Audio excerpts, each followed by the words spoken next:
quelle est la situation aujourd'hui à l'hôpital au CHU de Dijon déjà? Alors, 2 points dans la réponse. Tout d'abord, la situation à cette heure, c'est 9 patients hospitalisés Covid, dans 2 types de services, 6 patients qui sont dans des unités médicales et 3 patients en réanimation. Ça, c'est pour la partie hospitalisation. Une activité d'appel au centre 15 qui est en augmentation par rapport à une situation avant crise. On est entre 15 et 20% d'activité au-delà de ce que nous repérions au mois de janvier, par exemple. Et puis enfin, la situation du dépistage, puisque nous avons un drive, comme vous le savez. Là, une activité très, très soutenue sur le plan du dépistage Covid. Qu'est-ce qui a changé par rapport au printemps?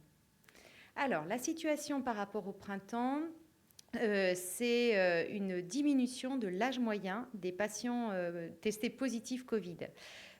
Nous avons une augmentation importante et une circulation virale importante, hein, vous le savez, dans la Côte d'Or. Mais les personnes testées positives sont plus jeunes que l'âge moyen que nous avions au printemps. Et donc, il y a clairement un lien entre l'âge du patient et la sévérité, et donc l'hospitalisation dans les services soit de médecine, soit de réanimation. Est-ce que vous constatez une augmentation du nombre de cas, dans vos hospitalisations? Alors, on a une augmentation, oui, depuis début septembre. On a eu une situation pendant une quinzaine de jours cet été où nous n'avions plus de patients en réanimation. Par exemple, 0 patient en réanimation, 2, 3 patients Covid. Hein, il y a toujours eu quelques patients Covid hospitalisés. Cette situation, elle a duré, on va dire, jusque 4-5 septembre. Et puis, depuis une semaine, nous sommes passés de 5 patients Covid jusqu'à 13 en début de semaine, puis 9 aujourd'hui.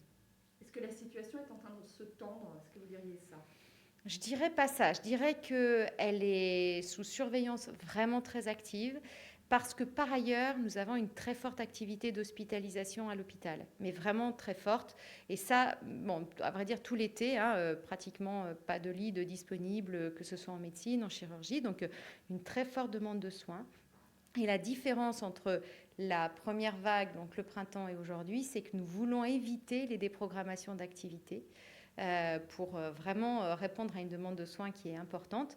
Et donc, il faut arriver à conjuguer la réponse pour les patients Covid et en même temps une activité qui est conséquente par ailleurs. Et nous ne sommes pas encore en hiver. Donc, une situation que nous surveillons vraiment de très très près. Est-ce que vous êtes mieux armé s'il y a une deuxième vague? Alors, spontanément, c'est une question difficile. Oui, si vous me parlez masques, gants, médicaments, on ne part absolument pas avec les mêmes équipements aujourd'hui qu'au printemps. En revanche, la première vague a quand même été éprouvante pour les équipes médicales et paramédicales. L'été a été vraiment dense sur le plan de l'activité, donc on a des professionnels qui ont donné beaucoup, qui donnent beaucoup. Donc il faut se préparer encore donc à répondre aux besoins des patients. Et par ailleurs, on a des difficultés de recrutement de professionnels de santé, malgré l'anticipation que nous avons faite depuis le printemps, en fait. Hein. Et donc, il faut vraiment être très, très vigilant pour qu'on puisse avoir le personnel disponible pour pouvoir prendre en charge les patients. Si vous deviez résumer votre état d'esprit aujourd'hui par rapport à ce qui s'est passé au printemps, qu'est-ce que vous diriez? Par rapport à ce qui s'est passé au printemps, il y a eu un très fort engagement de tous les professionnels de l'hôpital, que ce soit ceux qui sont en première ligne auprès des patients, mais aussi tous ceux qui font que c'est possible justement pour la prise en charge des patients. Est-ce qu'on est dans la même situation? On n'est pas dans la même situation aujourd'hui. En revanche, il y a une situation d'alerte et je dirais d'inquiétude, de préoccupation de pouvoir tenir dans la durée pour une deuxième crise qui s'annonce quand même relativement longue. Vous la redoutez, cette deuxième vague? Vous pensez qu'elle est certaine? Comment vous dites? Alors, nous sommes certains qu'il y aura une augmentation du besoin en hospitalisation pour les patients Covid. C'est certain.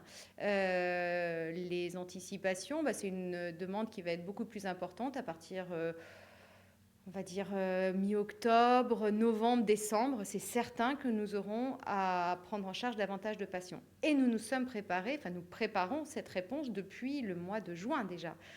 Dès qu'on a finalement déconfiné, dès le 11 juin, j'ai envie de dire déjà, on était dans une situation de se dire il faut qu'on pense à la deuxième vague, il faut qu'on se prépare.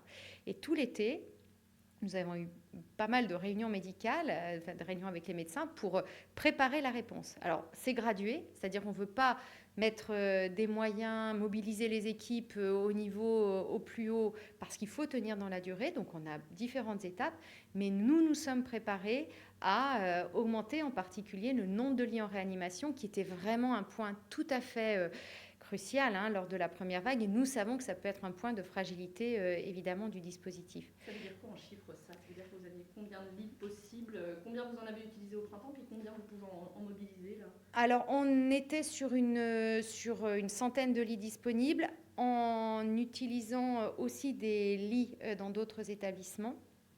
Là on est à 100 lits au CHU, plus donc des capacités d'hospitalisation dans d'autres sites. Le point peut-être de différence par rapport à la première vague, c'est que justement, on a eu l'expérience de la première vague. Et il y a des points qui ont bien fonctionné. En particulier, il y a une coordination territoriale avec les établissements, les autres établissements de Dijon, les établissements privés, les établissements également de Beaune, publics, enfin bref, le GHT, Semur, il y a une belle coordination. Et donc, on va s'appuyer sur cette coordination pour répondre ensemble à la demande de soins. On a des équipements, on a des respirateurs, on a les masques. Donc, de ce point de vue-là, j'ai envie de dire qu'on part mieux armé.